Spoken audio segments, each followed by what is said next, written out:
In today's episode, I'm going to explain how I train when I'm pressed for time. I believe today's episode is going to be short, it's going to be concise, but more so help all entrepreneurs and people who are often overwhelmed, pressed for time, mentally manage and physically execute their training more efficiently. I think one of the biggest problems I see in a lot of busy people is the first thing that gets affected in someone's health and fitness routine is the frequency of their training and the quality of their training, which can then have a ripple effect on what and how much someone eats. What do I mean by that? A lot of people who do not train or all of a sudden take their foot off the pedal with their training start eating shit because the all or nothing mentality creeps in. I think it's one of the biggest challenges, as I've said multiple times on this podcast, globally, certainly in high performers. If they can't do something perfect, they don't do it at all. And one of the most common challenges that we provide pinpoint solutions for inside Built to Last is helping people manage their training optimally every week, every season across a calendar year. Because I'm yet to coach anyone whose week is the same, whether it's a family curveball, professional curveball, travel, social commitment, business meeting that someone has to attend to at last minute notice. It happens, certainly in your 40s, 50s and 60s. And if you run a business, certainly that involves travel and meeting clients and team, you'll know exactly what I mean. Same with family. If you've got a partner, children, you'll know there are curveballs, whether it's children off sick, something your wife or your husband's asking you to do, it can affect how much time you have in your week. But I believe there is always a solution, no matter how busy you are, for finding a way to train every week across the year. There's 168 hours in a week, minus your sleep, and irrelevant of long hours at work, time with children, and social time, I don't believe anyone is that busy that they cannot train 2 to 3 times a week. If not, for me, it says a lot about how much you value you and your body and your health in particular. So I think this is going to be really relevant if you're someone like many of our clients who absolutely love training. Many of our clients are ex-athletes, they've played sport in the past, and they love training. But their standards have dropped just a little bit short, or some even bigger, because they've let business get in the way and dedicated too much time to other people's agendas. And they've had kids, and all of a sudden they're like, how do I manage my training? How can I still train like an athlete, be in shape, and manage all of this? And I don't think I've coached anybody in the last 6 years that can train 1 hour sessions every week without fail. Even if people have got a very, very a big time allowance for their training, there's going to be certain weeks where that isn't possible. So I've broken it down into 5 steps because this happens to me. There are multiple weeks. And for example, I've just come off a summer where every week involves some form of travel, family or social commitment, a business opportunity or challenge, last minute firefighting, whatever it is. I think it was one of the most complex summers that I had to navigate with lots going on personally and professionally, but I still wanted to make sure I got my training in. And there wasn't, as I shared with my community, there wasn't one session, I don't think, over the summer, which was as long as it normally is. So the 5 steps. Step 1 is treat it like a business meeting that you've had to cut short. If you run a business, you'll know there's going to be some meetings that you might have initially intended to be 30 minutes or an hour, and then something cropped up that meant you had to compress that meeting, which means, or would have meant, that you've had to make that meeting more effective. It's like, how can I get the most beneficial outcome from the time that I have available? How can I save the fluff in that meeting? Do the same with your training when you press for time. Treat it like a business meeting. I think sometimes with business meetings and sessions, we have this universal rule that they've got to be exactly 60 minutes. It's fucking bullshit. It's absolute bullshit. Like, why can't you get what you need done in 40 minutes or 47 minutes, whether it's training or meeting? A lot of the time, we will just naturally adapt the session or the meeting to meet that deadline because that's what it is in the calendar. But if we know we haven't got a full 60 minutes, how can we utilize whatever time we have, like, a really, really organized meeting, but for your session? Right? So if you can only train for 20 or 30 minutes, treat it like a fast track meeting where it was just straight to the chase, as I'll come on to the other points. And make sure it's scheduled in your calendar. Said many times before, what gets scheduled gets done. What gets mentally planned relies on willpower, and it doesn't last. Second step, before you go into that session, remove all distractions totally and breathe. What do I mean by remove all distractions? And I've pulled multiple clients up on this over the years. If you know your time is extremely precious on a given day where you're training, the last thing that you should have popping up just before the session or certainly during the session is email notifications, WhatsApp notifications, phone calls coming in. It's a distraction. And if your time is compressed, that's going to gobble up into the time that you have to actually train, which is going to make that shorter session even more inefficient. And for me, absolutely pointless, where you'll simply be ticking a box. You might think it's efficient because you're getting it done. And some would argue, yeah, but you're getting something in.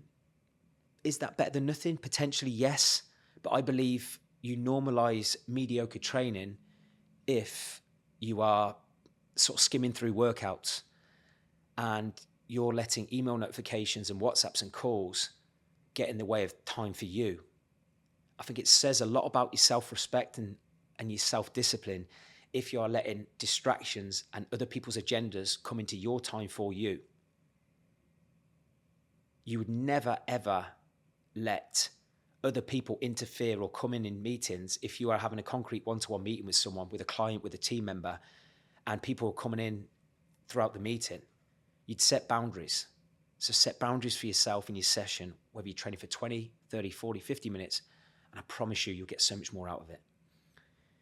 Thirdly, this is what I impacted with a client on one of our group trainings the other day. Adapt expectations. I personally adapt my expectations. So just like I did over the summer, if I know my head just simply isn't in the game for a longer session or don't have that time available, I'll adapt my expectations. I think this is what a lot of people either don't know how to do or don't do. Certainly all or nothing characters.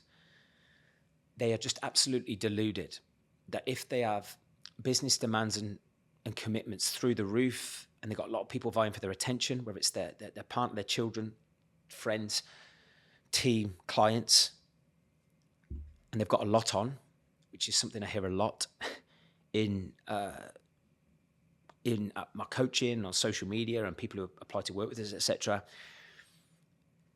They just don't adapt their expectations. So what I do is I'd be more realistic about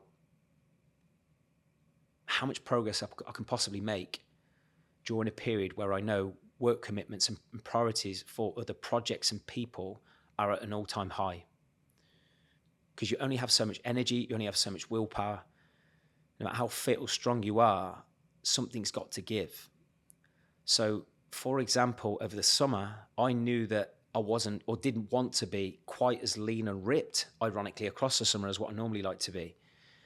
I wanted to be naturally allow myself to put on a couple of pounds, about 4 pounds I'd put in over the summer, and get as strong as I could knowing that I would just want to lift a bit more, eat a little bit more food, and be okay with that. Because I knew I couldn't train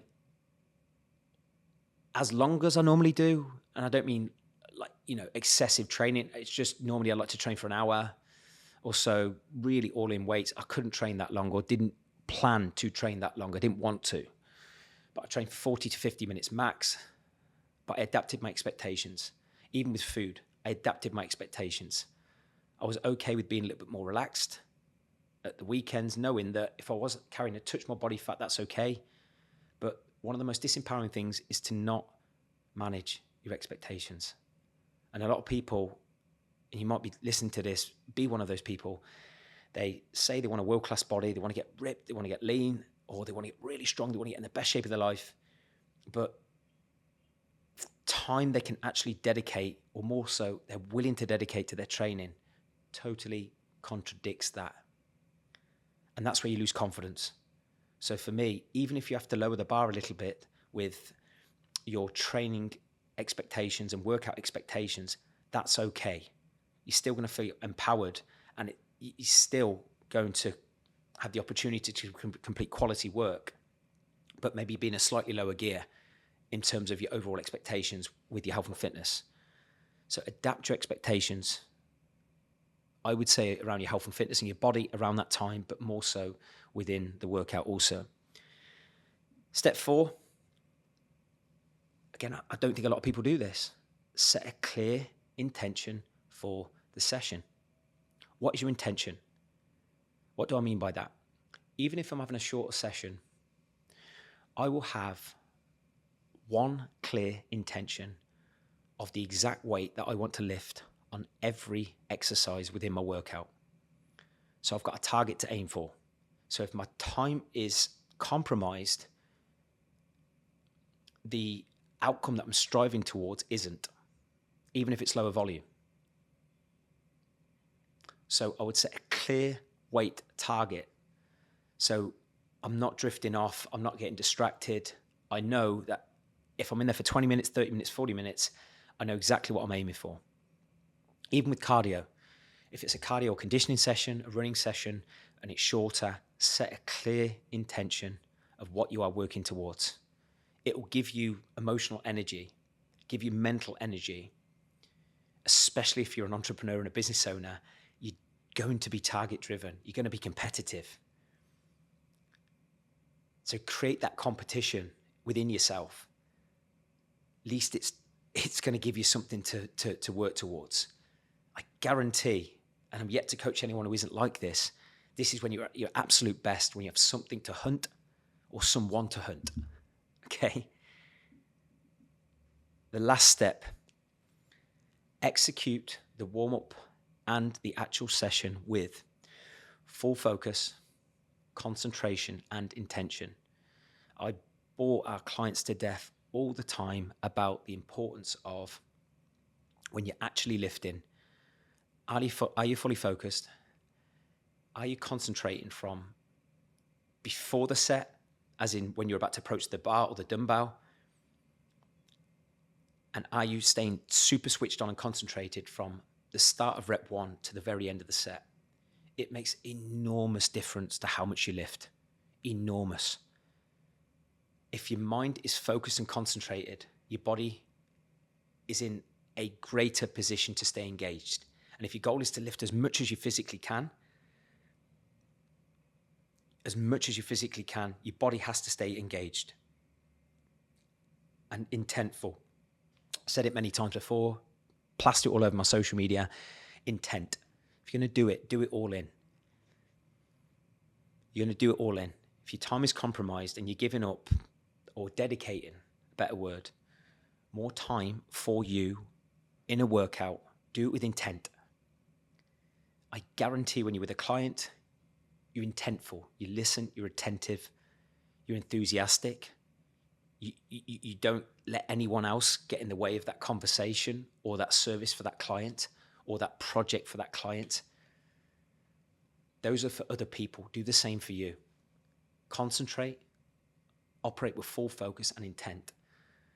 And more specifically with your training, this is what I do when my time is poor or pressured, sorry. So when my time is extremely compromised in a weight session in particular, I will just do one hard work set maximum on every exercise. Whatever the style of the session is, whether it's a straight set session, superset, tricep, giant set, because I'm a big fan of full body and extended set sessions to get more bang for your buck, I will still make sure that there's one set that is pretty much balls to the wall. But what I would do is make sure I do 1 to 2 very short warm-up sets before an actual work set. So for example, if I was doing a strength session and I might usually do 3 hard work sets on a squat, 3 hard work sets on a chest press, 3 hard work sets on a deadlift, 3 hard work sets on a shoulder press, I would make sure I'm doing one set instead with max intent and focus, but I'd make sure I'm doing at least a couple of warm-ups where I'm just priming my body, priming my mind before I really go all in on that one set. But I've still saved time by not doing 2 to 3 work sets on top of that. I just make sure that rather than, as I shared to our clients, rather than skimming over 3 bang average work sets, just to say you've ticked a box and you've got all your sets in, do one with full intent, lifting as heavy as you can for the target rep range, whatever the session is. Because what we've found with clients when we've picked them apart on this and then had to educate them with our way of thinking is all or nothing characters, even the highest to highest performers we coach, because they have a tendency and a desire to complete everything fully. Even if their time is pressured, sometimes they would just rush through the sets at a lighter weight just to say they've completed all the sets. But I would rather someone do less, but high quality when their time is compromised, because you're still going to force the adaptation. You're going to stay stronger, keep more muscle, and mentally feel better afterwards. Simply put, especially if you're an ex-athlete or you've played sport, think like an athlete and a sportsman or woman. If you're listening to this, whether you're male or female, think and train like an athlete. And you'll know what I mean if you played sport. When you've played sport at your best, whether it's individual or team sport, you would have mentally approached that game or that sport with a different mentality. And one thing we try and get our clients to think like, and we treat them like, is to think like an athlete. So even though their priority might be business and family, a lot of them at their core are strong, physical ex-athletes, but they've just got older like me. But deep down in their heart, they're at their absolute best when they focus like an athlete when they train. And this is a great mentality to have, especially when your time is compromised. If you had a secret camera on the room filming you when you trained, would you consider yourself someone who looks like they train like an athlete or like a lazy gym goer who just coasts? I think that's one of the most disempowering things to do, is to just be a lazy gym goer that coasts, because you're never going to see progress. And if you don't see progress, you're not going to stick to it. And you don't feel good with that behavior, so you're not likely to keep doing that behavior. Right? So I would argue that even if you're someone who can only train half an hour, if you did one hard work set per each exercise in a weight session, you're going to achieve more progress in less time than the person who is training for an hour, hour and a half, but on their phone, coasting, not really getting a lot done, not getting stronger week to week, and not going all in. And just notice how much better you feel when you get that session in that you didn't think you could get done. You'll get more satisfaction from that than the sessions and the weeks that go into your calendar effortlessly. This is where consistency is built, and you build that built to last mentality, and more importantly, that built to last identity, that the gym goer, the hard training athlete type gym goer, is who you are, what you do, and how you see yourself. Then your standards outside of that in business, right, will match that.